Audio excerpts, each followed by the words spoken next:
speech. But now I'll introduce our next speaker, and she is from Denmark, educated sociologist. She is well known for many years of research in the field of social work and participating in debate about social conditions in society, especially among children and youngsters. She will speak about research in an international perspective here, so let's welcome Dr. Inge Bryderup. The podium.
It's a big honor to be here today, and it is my hope that I can contribute to the discussion on this conference theme on social educators in a globalized world, and perhaps make a contribution to the discussions of how you can strengthen the profession and the fight for inequality and social exclusion across national boundaries.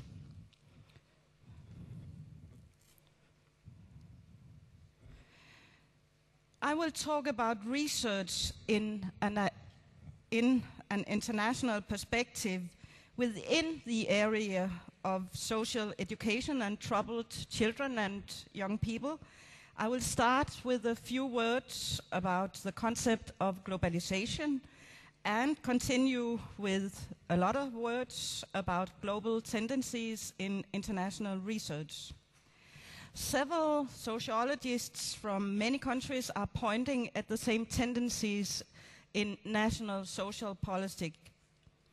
These tendencies can be seen as a kind of globalization of conditions for social education. After this, I will describe some central approaches to research in an international perspective. They are not all very positive for the profession of social educators. I will spend most time, I think, in presenting an international European research study that we are currently conducting It's called YIPPY, and it's an abbreviation of Young People from Public Care Background Pathways to Education in Europe. Before I start my presentation, I will give you an apologize. When I talk about international research, I discuss tendencies mostly in Europe and Canada and US.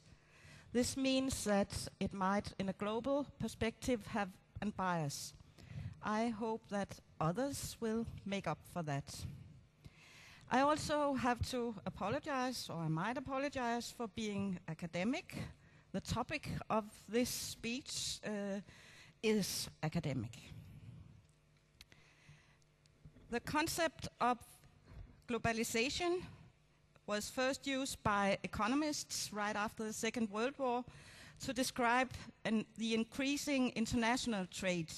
Several industrial areas crossed the national borders, the existence of multinational companies, and the financial internationalization. Since then, globalization has become a sociological concept describing changes in society. The industrial society has developed transport and infrastructure for communication, which makes the world seem smaller. More and more problems are originated in globalization, among others climate problems and pollution. It also involves poverty and working migration, economic criminality, and financial crisis. Some sociologists argue that there are some tendencies toward that the national state era are over, and to a greater extent the international organizations, for example EU, that becomes the center of power. Other sociologists believe that the national states do not bestow the responsibility for a row of central areas to international organization, and that there are peculiar conditions in place at social policy areas. And I do agree to that. But at the same time, it's clear that the globalization hits through in other ways.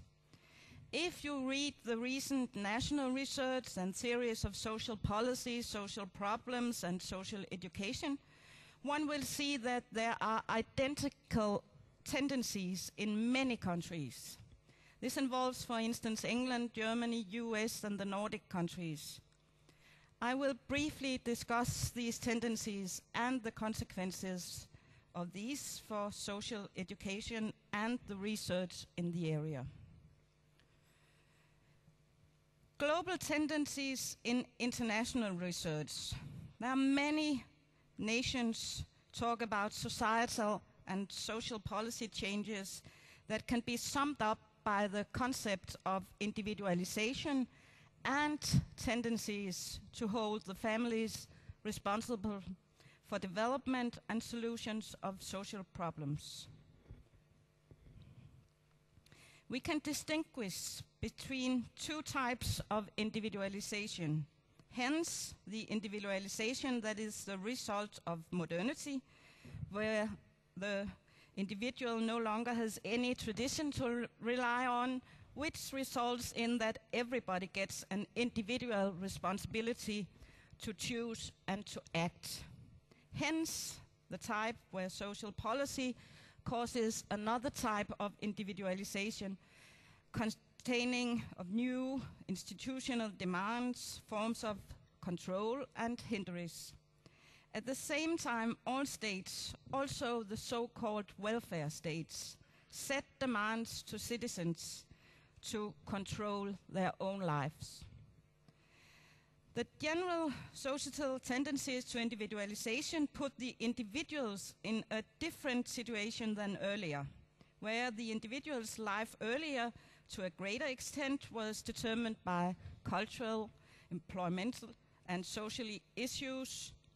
The many opportunities make the individuals in a new position to choose and make decisions in life. This reflexivity is increased with the possibility to choose life pathways, since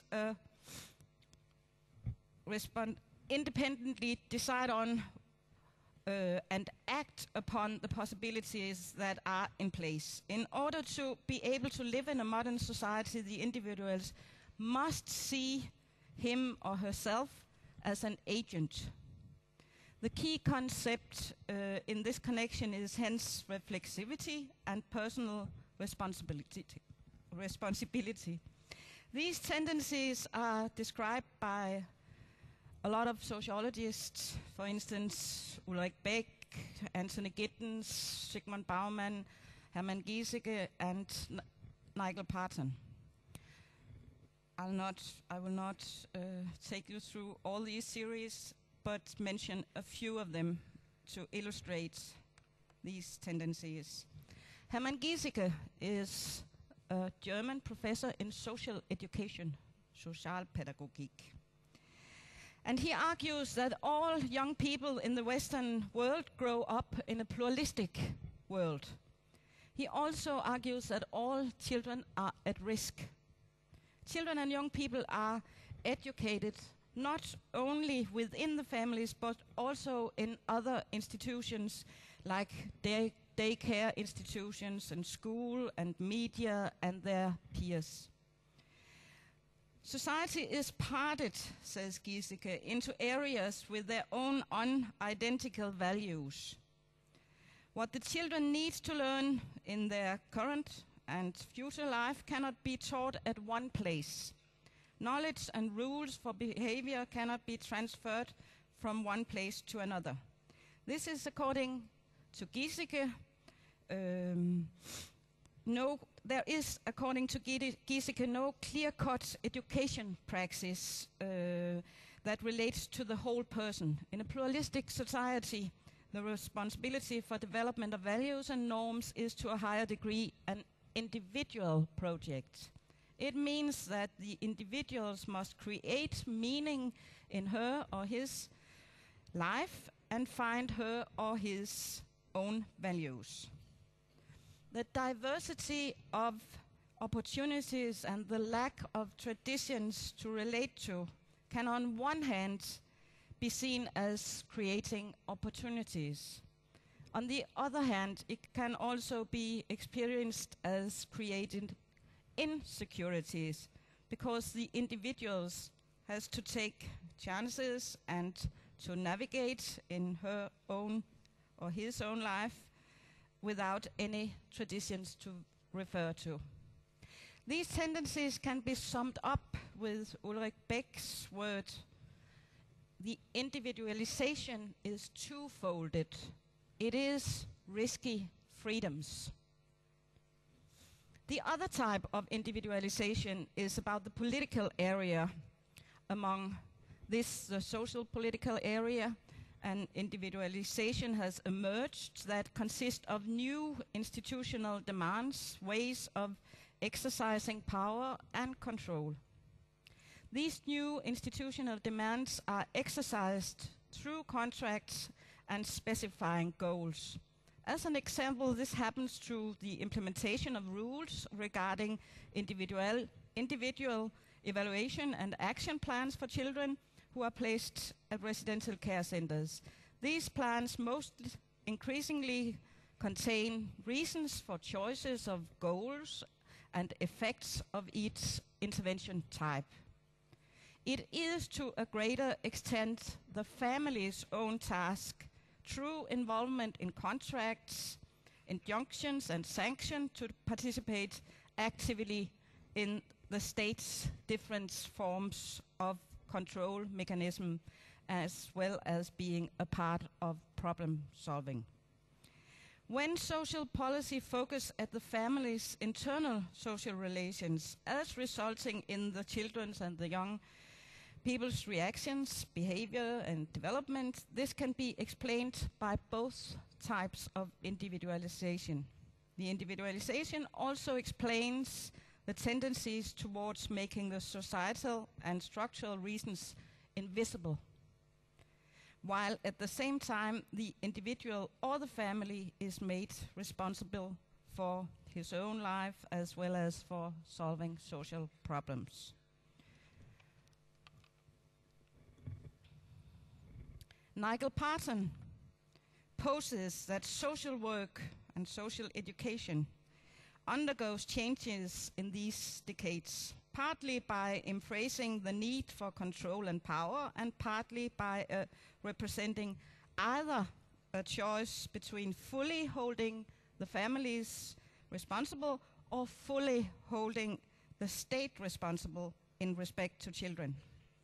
Social education and social work are influenced by doctrines of individual responsibility, of choice, and of freedom. At the same time, the state is reducing the public benefits. Parson sees at one time tendencies to a reduced state and to a strong state. A strong state that promotes the family life and social discipline. The state is taking on a supervising role, big brother, and will only intervene when things go completely wrong. The individuals are put in a position where they have to be responsible for their own actions, and only little emphasis is put on at structural and material factors. This means that social education and social work becomes controlling, authoritative, and determining. To my view, the societal task of social education can still be defined as a strategy to contribute to marginalized groups' integration in society. This purpose with social education is close related to normalization. The purpose is described as adapting into individuals or groups to society's norms and rules.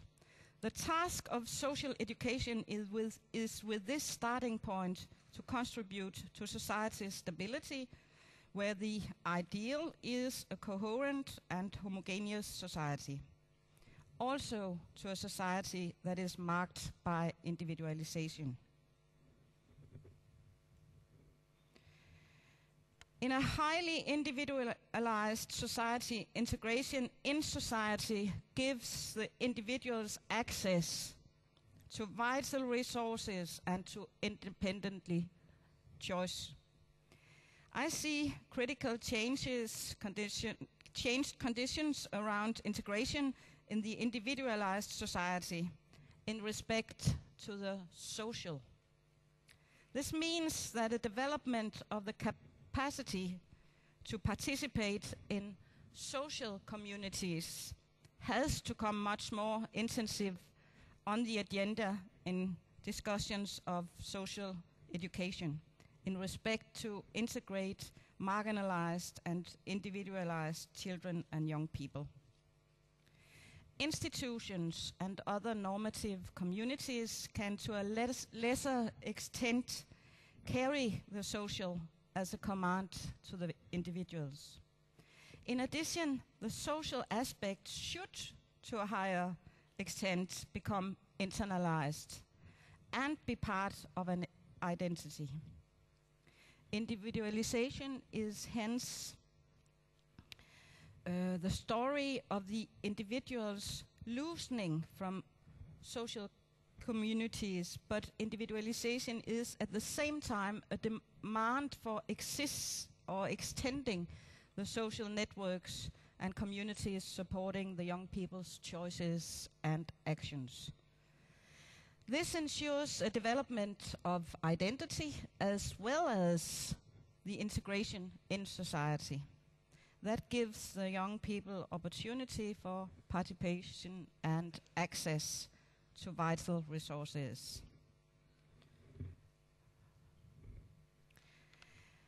It can be concluded that a social policy in many countries focus at the individual and the family's internal social relations as reasons for children and young people's marginalization.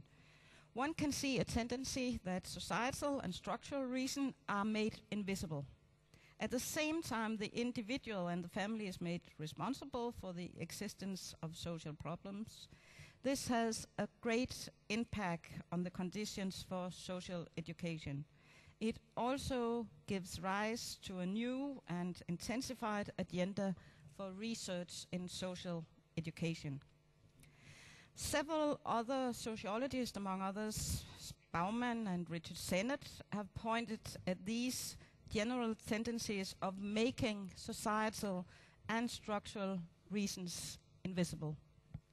Therefore, it's crucial to research in the area of social marginalized children and young people to make the societal and structural reasons for young people's marginalization visible. If this does not happen, research will contribute to individualization of problems.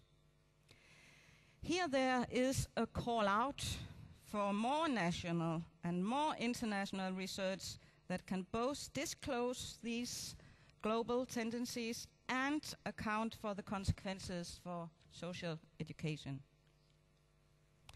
This was a presentation, a short one, of general societal tendencies that took its starting point in adding together different sociological theories, each of them pointing towards the same tendencies.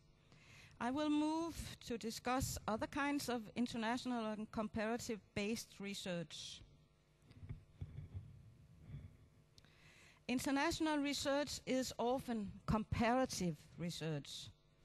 This is research comparing conditions in different countries, but comparative research has many different approaches and different perspectives. I'll just mention 3 types of research that have different perspectives for social educators: test research, international systematic reviews, and broader knowledge and theory developing comparative research. International test research can be international research where tests are used, especially within schools, to determine the students' competences in, for example, maths or science. The countries are compared to each other by tests of students, and the countries are ranked according to a performance. In this, it is often research that is supported by international organizations, for instance, OECD. This research gives rise to worries in the national ministries in those countries that are not part of top 10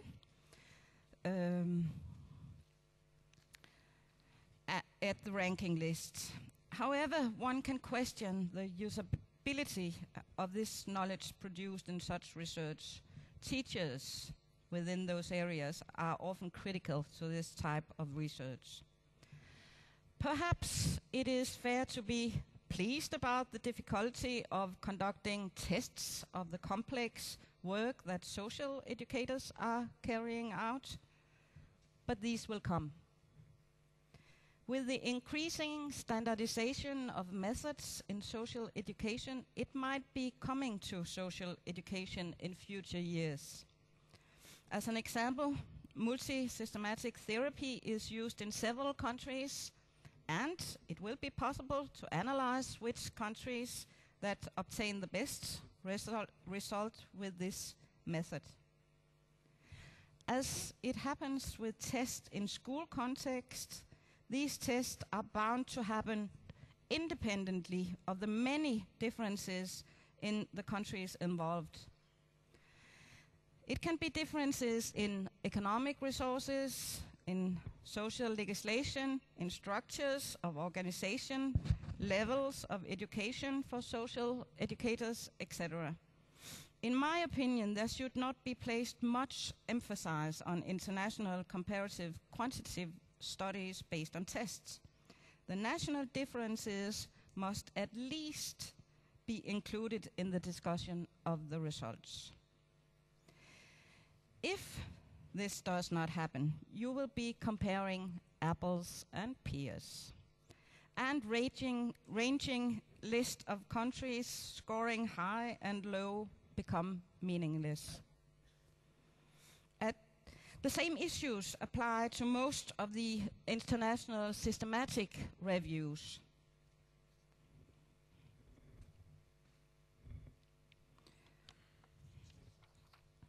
In extension of the discussion of evidence-based research, an increasing use of international reviews are found.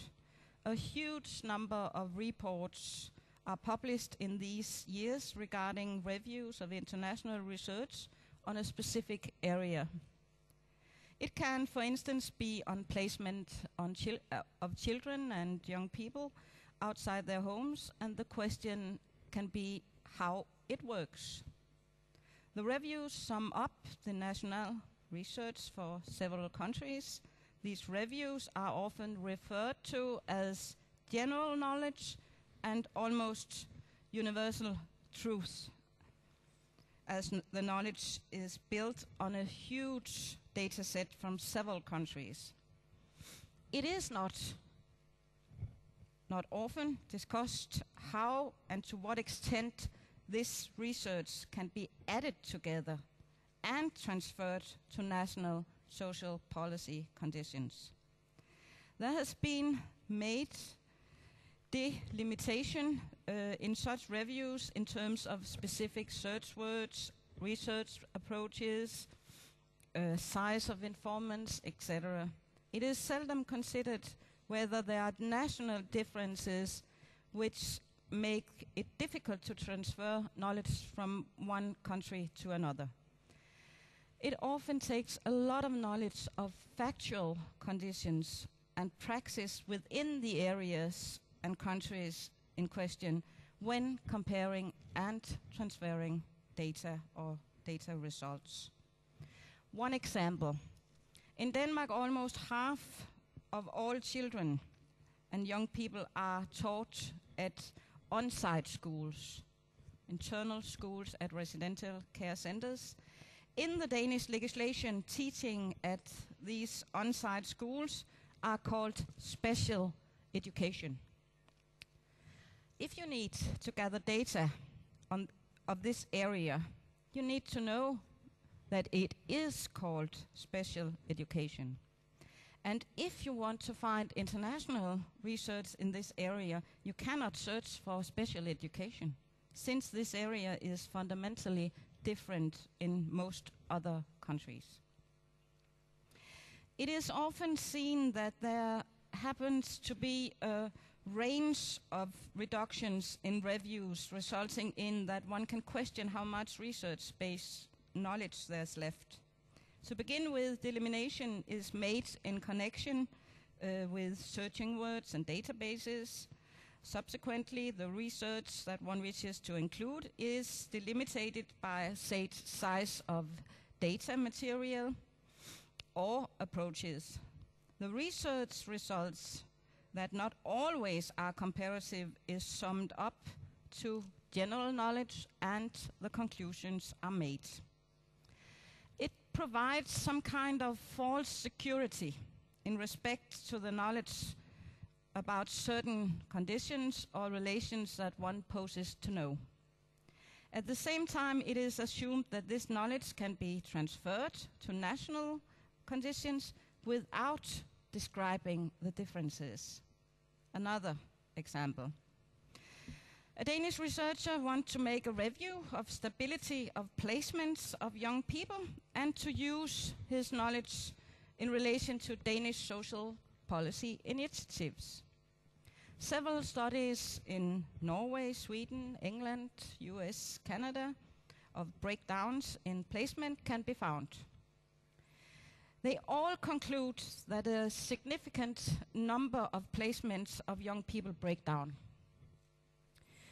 Can we, on this basis, conclude that this also happens in Denmark? And therefore, you need to consider if it is worthwhile placing young people at residential care centers. No, you cannot. To begin with, there is a huge difference in legislation and praxis of placements in Denmark and all the countries mentioned. It is a Danish characteristic that the child welfare service is organized in one unity. In most other countries, it is divided into two parts. One is a welfare service that provides care and support to children and young people, either without parents or children who had been neglected or abused. In the English-speaking countries, often called child welfare or child protection. The other part is youth courts. Judges are to determine the conditions for young people with behavior as well as criminal behavior problems. They also supervise that the young people are placed at institutions or in youth prisons in order to undergo punishment and education. In Denmark, children and young people have in many years, regardless of reasons, been placed with legal basis in the same legislation and often also at the same residential care centers. If you look at the international research regarding placements of young people, you will mainly gain knowledge of the conditions for young people with behavior as well as criminal behavior problems.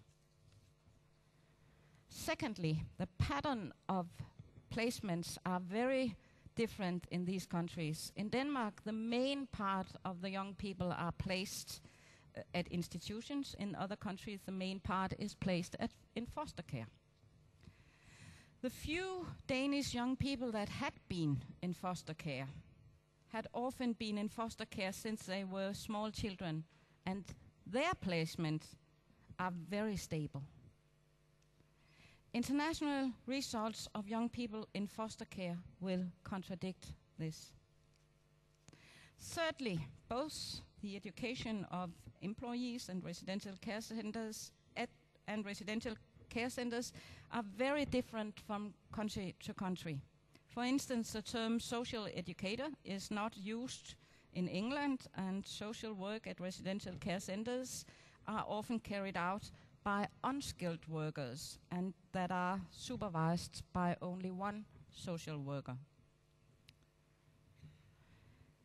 Let's turn back to the research regarding stability of placement of young people. It is difficult to transfer research results directly from one country to another.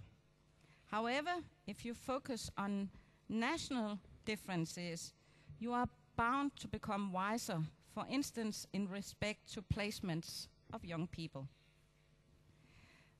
A deliberate research approach is needed in order to make such comparisons. I'll give a short presentation of this before moving to talk about the YIPI project. International comparative research is also a sociological method aiming to create new knowledge by comparing the conditions in several countries.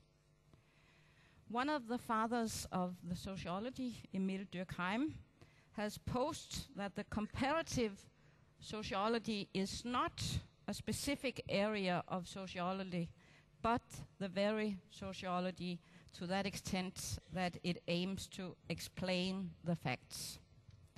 A later sociologist, John Stuart Mills, has drawn an approach that at the same time consists of a method of agreement and a method of difference, where cases or countries can be contradicted and analyzed. It is the same comparative approach that we all use in our everyday praxis. When we travel to other countries, we look for similarities and differences compared to our own country. And you are bound to use this approach when you are going on field visits tomorrow, I think. It is also this comparative approach that is characteristic for the international study that I'm going to tell you a little bit more about. But first, a small footnote. The first international meeting among as the associations of social educators in 1949, this is around 60 years ago, was regarding problems in relation to education of troubled children and youth. Unfortunately, these problems are still not solved. Both social educators and researchers are still in the process solving problems and to produce knowledge in respect to education of troubled children and youth.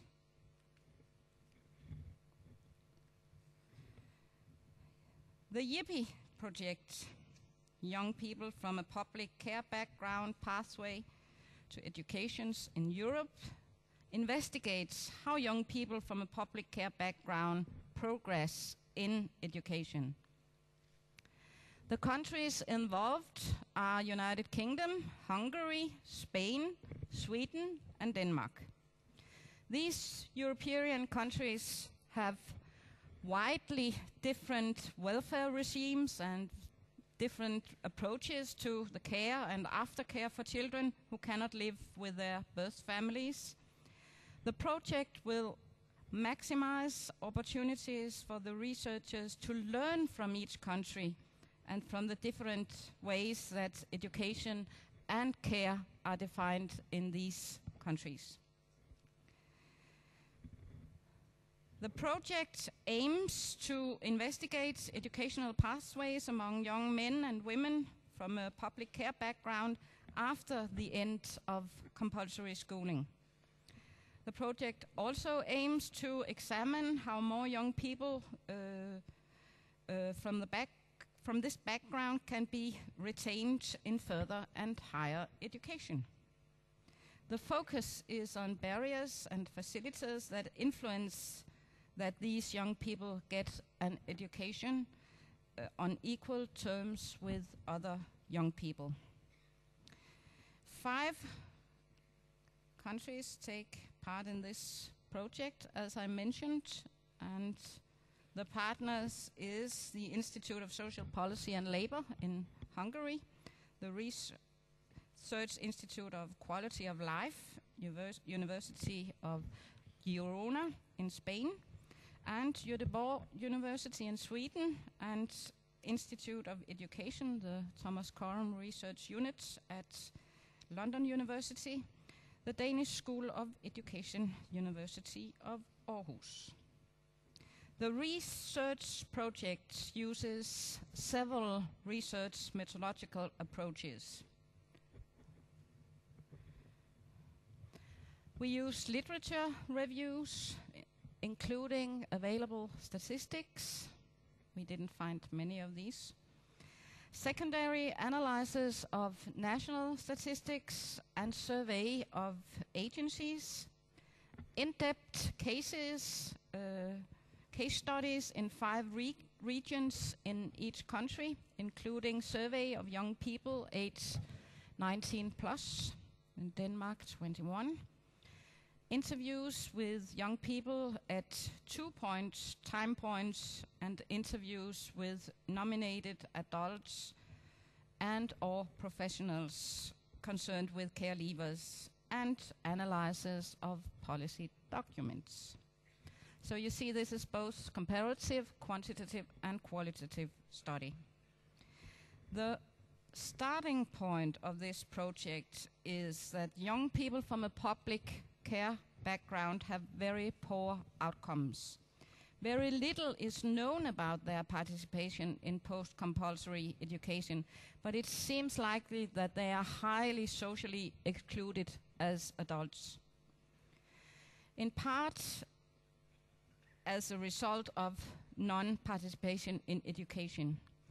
Addressing the situation for this group may throw light on other groups of socially excluded young people, comparing practice and policy in the partner countries, which represent a range of welfare regime types, may illuminate how different approaches to caring for young people away from home produces different educational pathways for this group. The YIPI project will be completed in 2010. All countries are in the process of gathering data just now. That means that there are still no findings regarding the young people that can't be disseminated. The same accounts for the quantitative national investigations. But the first part of the study is completed, and it is possible to give some comparative points.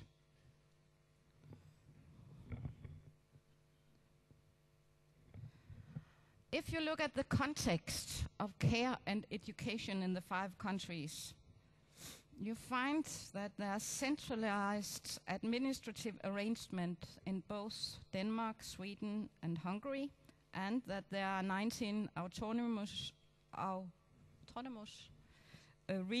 regions in Spain, 4 nations in UK. You also find that there are split ministry responsibilities, often between the Ministry of Education and the Ministry of Social Affairs in both Denmark, Hungary, Sweden, Spain. Only England differs from that.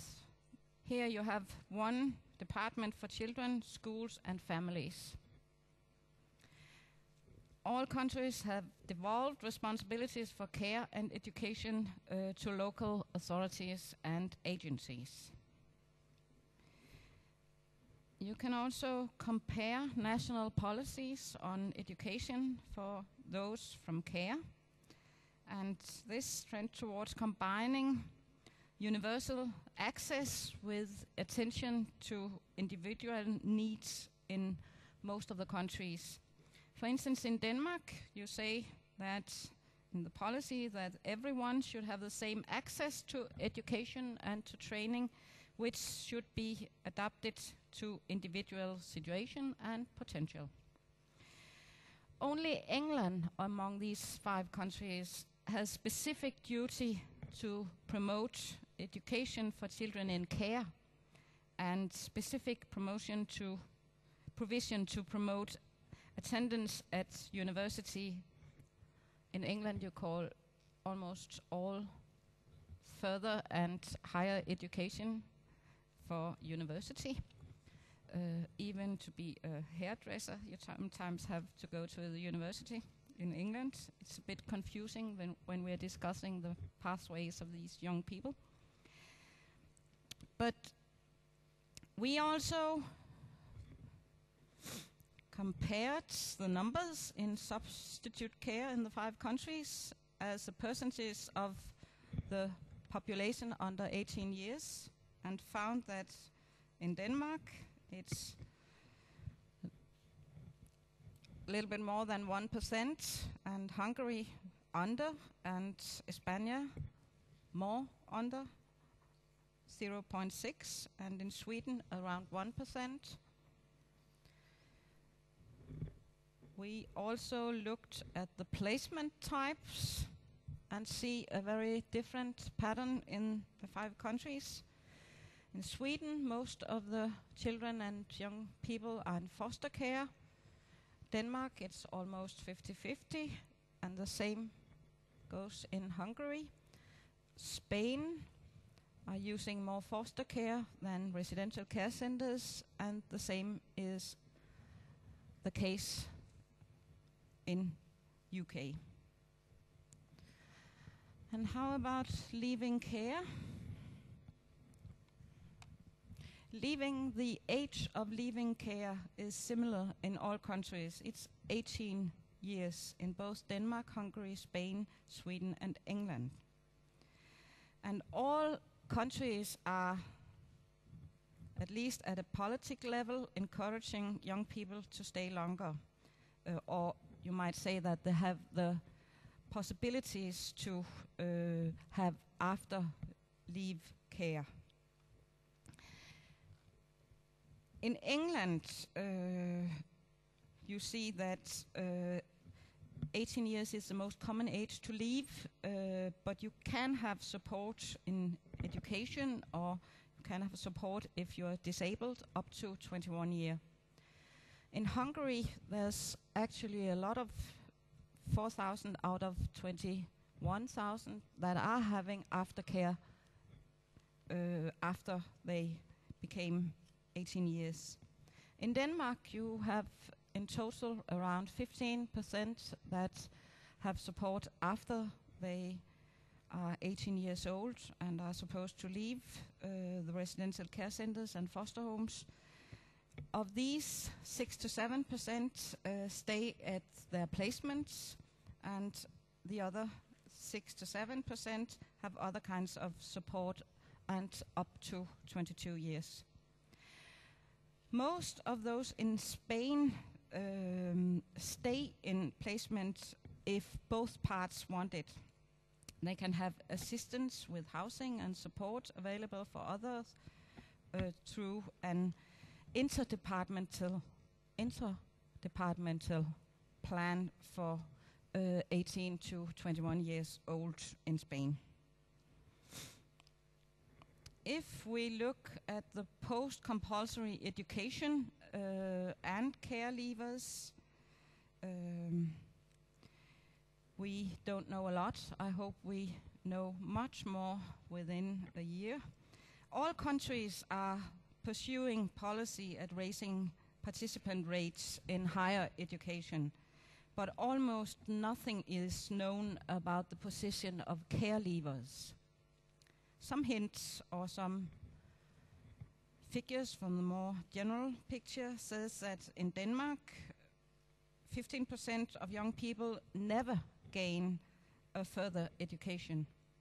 In Hungary, almost a third of the young people attending vocational training school drop out, and this is where the majority of young people from care are schooled.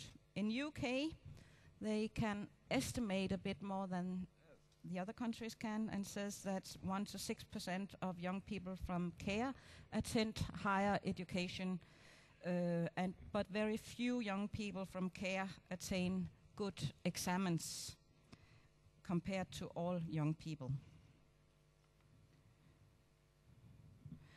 When we have more findings, it is my hope that this study will get attention both by social educators as well as people in power in politics, in education and social welfare. I'll do my best to see that it happens in Denmark.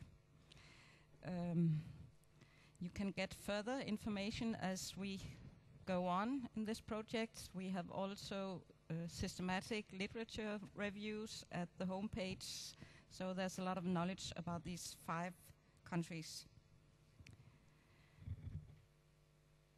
Concluding comments on the discussion of international research. The short conclusion to these discussions of international research will be that you can either be dimmer or wiser of international research.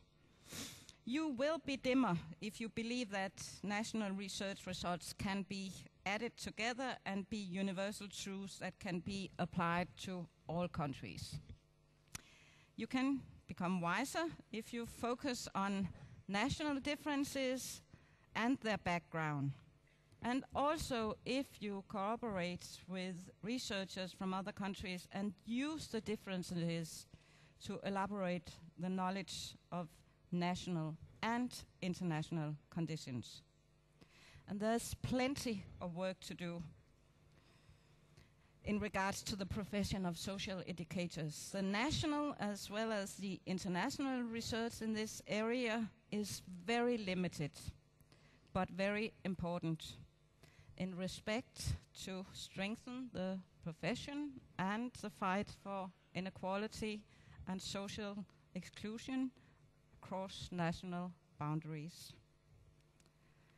Thank you for your attention.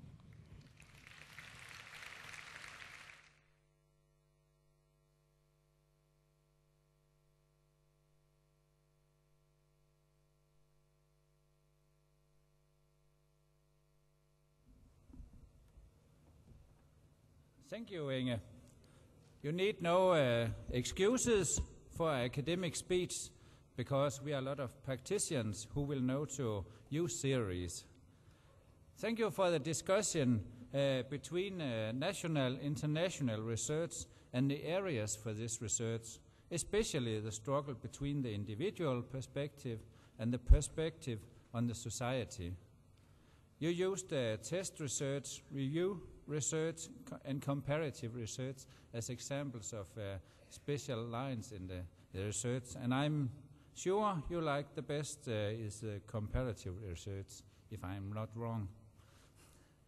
And you gave the example about Yippee, which you're working with, and some about the details in it. So we will look forward to see the results of it.